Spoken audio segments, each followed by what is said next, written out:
for future high-level exchanges, signaling a new chapter in Pak-Kazakh relations. The Deputy Prime Minister, Foreign Minister, Senator Mohammad Ishaq Dar had held diverse engagements during this period. First, he received the representative of the President of Azerbaijan on special assignment, His Excellency Mr. Khalafov, and during this meeting, the Azeri side briefed the Deputy Prime Minister on ongoing and forthcoming initiative under the Azerbaijan's chairmanship of SICA, which is the Conference on Interaction and Confidence Building Measures in Asia. The DPM also received Sham Nimul, Minister of Commerce of the Kingdom of Cambodia. Both sides reaffirmed their mutual desire to collaborate closely in strengthening the bilateral partnerships, particularly in the domain of economy, trade and investments under the purview of the Pakistan-Cambodia Joint Trade Committee. The Deputy Prime Minister also held telephone exchanges. He spoke with the Azeri Economic Minister, Mikhail Jabarov. They discussed strengthening economic cooperation, trade and investment ties, and agreed to maintain close contact. Our Deputy Prime Minister, Foreign Minister, spoke with Iranian Foreign Minister Abbas Araghchi twice this period. He expressed concern over the evolving regional situation and underscored that dialogue and diplomacy remains the only viable way forward. Both leaders agreed to maintain close contact, and they discussed regional development and underscored the importance of dialogue and diplomacy, and agreed to continue close engagement and coordination. The Deputy Prime Minister, Foreign Minister also spoke with the Foreign Minister of Uzbekistan, and they reviewed bilateral relations, ways to enhance cooperation across multiple areas, and appreciated the continued momentum of high-level engagement between the two countries. The DPM Foreign Minister spoke with Commonwealth Secretary General, Honorable Shirley Bochwe, and our side highlighted Pakistan's role as a founding member of the Commonwealth, and reaffirmed continued commitment to democracy, good governance, development, and multilateral cooperation. And both sides also discussed avenues to strengthen cooperation, particularly through enhanced intra-Commonwealth cooperation. The Deputy Prime Minister, Foreign Minister received a phone call from the Foreign Minister of Azerbaijan, Ceyhun Bayramov. Foreign Minister Bayramov conveyed condolences for the victims of Islamabad terrorist attacks. Both sides also discussed current regional and international developments of mutual interest and reaffirmed the enduring partnership between the two brotherly countries. Our Deputy Prime Minister, Foreign Minister also spoke with the Turkish Foreign Minister twice during this period, Foreign Minister Hakan Fidan. Both leaders also exchanged views on bilateral relations, matters of mutual interest, regional and international developments, and agreed to remain in close cooperation. So this was the sum up of the key international diplomatic engagement of our Deputy Prime Minister. Ladies and gentlemen, this week we also notified the revised control list under the Pakistan Strategic Export Controls, the Export Control Act, Strategic Export Control Act 2004. And as you know, this export control relates to strategic export controls on goods, technologies, material and equipment related to nuclear and biological weapons and their delivery systems. So this updated national control list is an obligation that we have been undertaking, and this was the sixth review since inception of SICA 2004, and the updated list is available on the website. It was first issued in 2005. And was subsequently reviewed in 2011, 15, 16, 18, and 2022. So this latest update ensures the continued harmonization of Pakistan's strategic export controls with the lists that are maintained by the Nuclear Suppliers Group, the NSG, the Missile Technology Control Regime, MTCR, and the Australia Group, which relates to chemicals.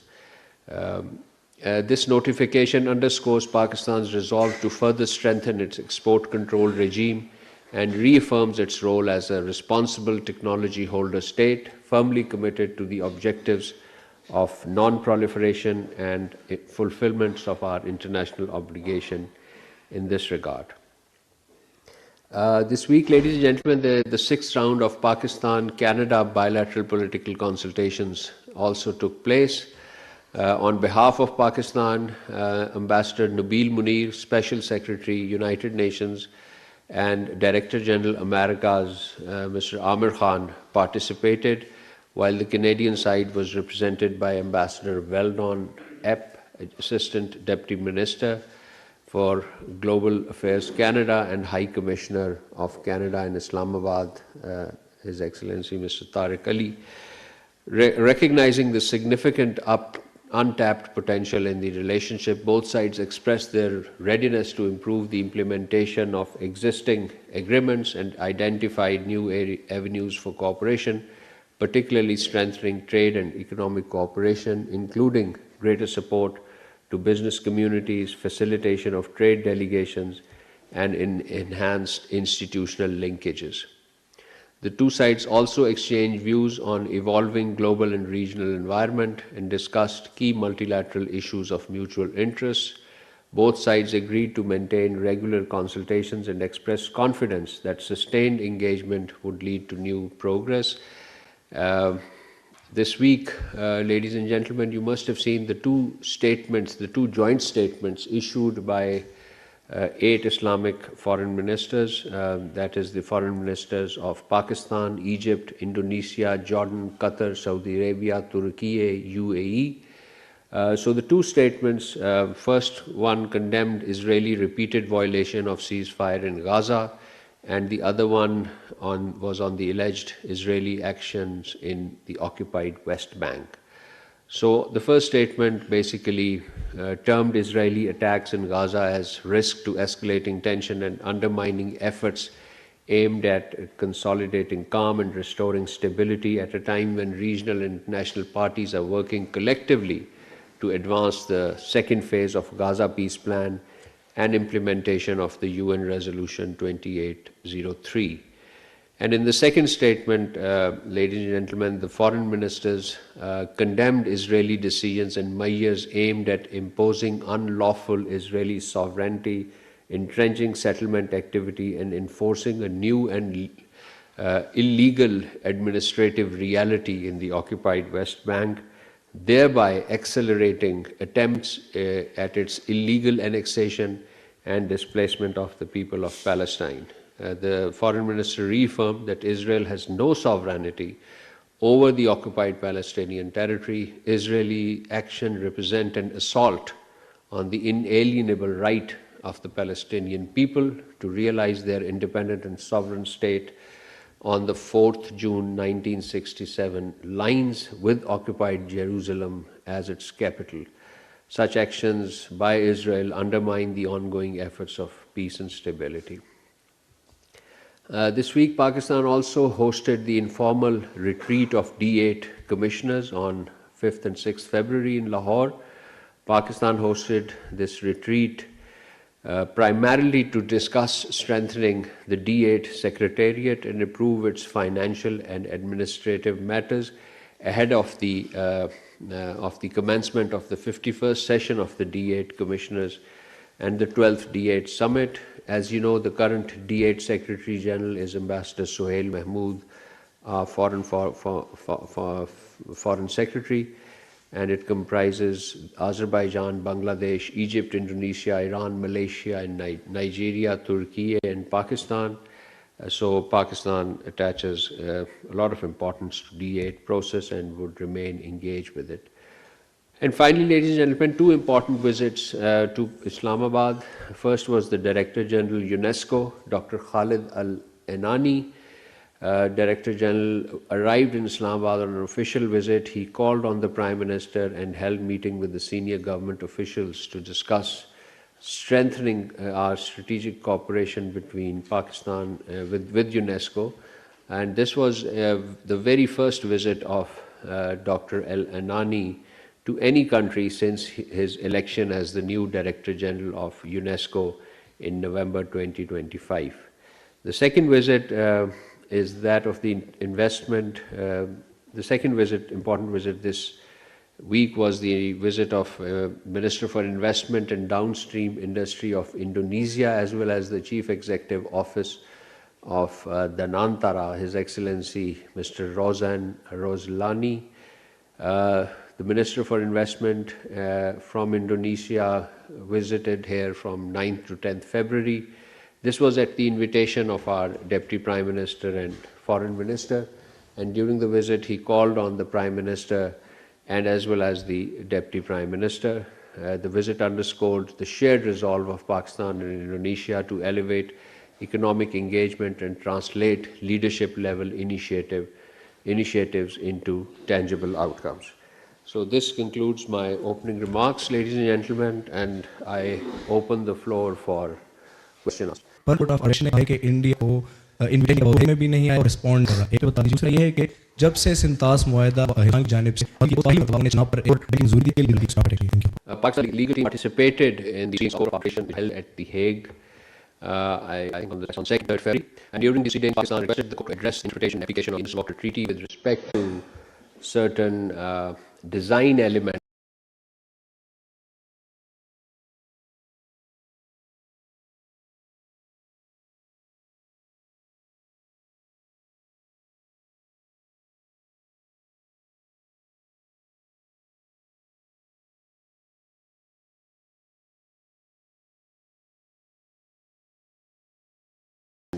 of the run-of-river hydroelectric projects that fall within the limited allowances provided under the Indus Water Treaty provided to India. India was invited by the Court of Arbitration to participate in the proceedings.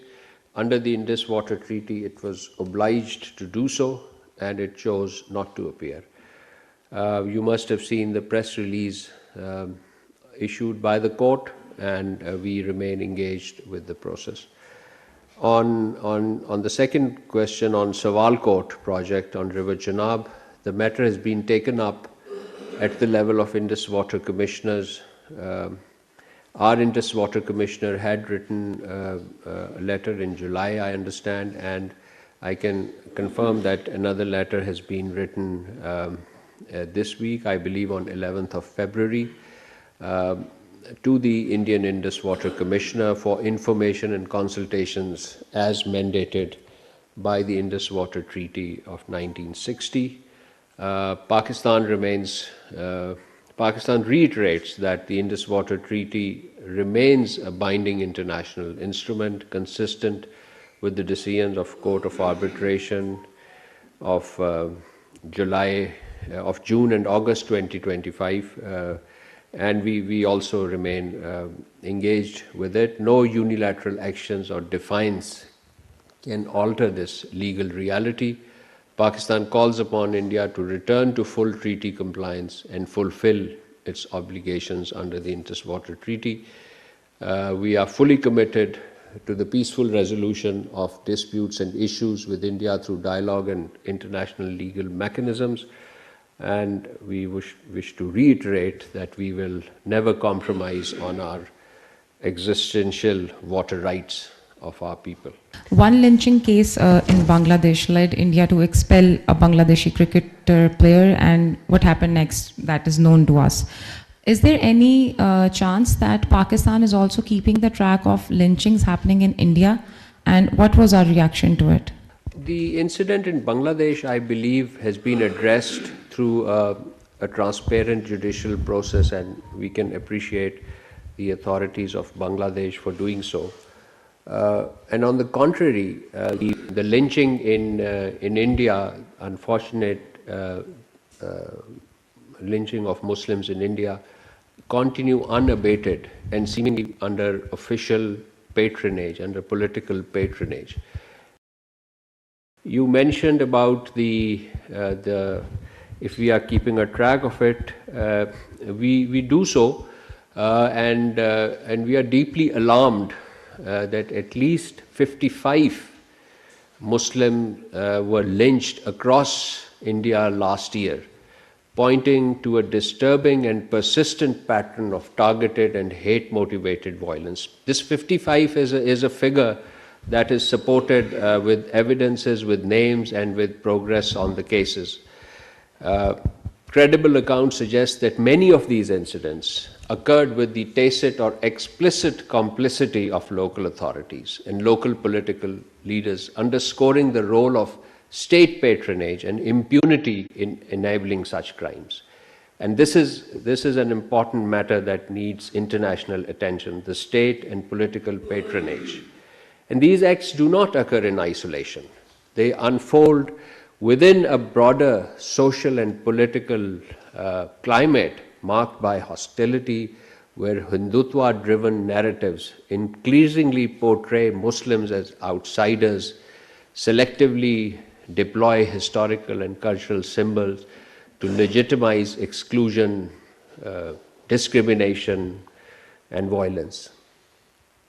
I would also like to add that human rights observers and scholars have warned that sustained social hostility, the normalization of mob violence, forced evictions, destruction, demolition of homes and places of worship, hate speech, intimidation, systemic discrimination, and persistent state inaction constitute well-established early warning indicators of mass atrocities. When such practices are tolerated, celebrated, facilitated to marginalize, terrorize, and erase a community, they meet the legal threshold articulated in international law for genocide, an act intended to destroy in whole or in part a protected group. So we call upon the Government of India to investigate all such incidents, which are not one, not two, not a dozen, but 55. Promptly, transparently, and impartially investigate these incidents, hold perpetrators and enablers accountable, and to confront decisively the ideological and institutional drivers of intolerance, hatred, and hostility against religious minorities, particularly Muslims and Christians. The international community, particularly human rights institutions, may also closely monitor the situation in India in order to ensure full protection of vulnerable communities. It is reported in the media that Prime Minister is going for the meeting of the Board of Peace, but it has not been officially announced. So would you confirm, is he going to the summit of the Board of Peace in Washington for 19th February? And who are the members of his delegation? And very small third question. Maybe we can take it in the second round. I'll forget the track of it. Thank you. Sir, this report, I understand that you referred to the 1267 Sanctions Committee report you were referring, which was published on the 4th of February. And we have studied the report, we have seen the report, and we have evaluated it, and we believe that it extensively supports Pakistan's narrative on TTP and Afghanistan. The report has highlighted the important aspects related to the presence of TTP and Al-Qaeda in Afghanistan. A very significant aspect of the report is that interim government in Afghanistan continues to provide a permissive environment to a range of terrorists, notably TTP. According to the report, TTP has accorded greater operational liberty and support the de facto authorities, consequently attacking the territory inside Pakistan. The report also, I believe, refers to Al-Qaeda, which continues to enjoy a straight patronage. The report says that Al-Qaeda acts as a multiplier and service provider to other armed terrorist groups in Afghanistan in terms of training and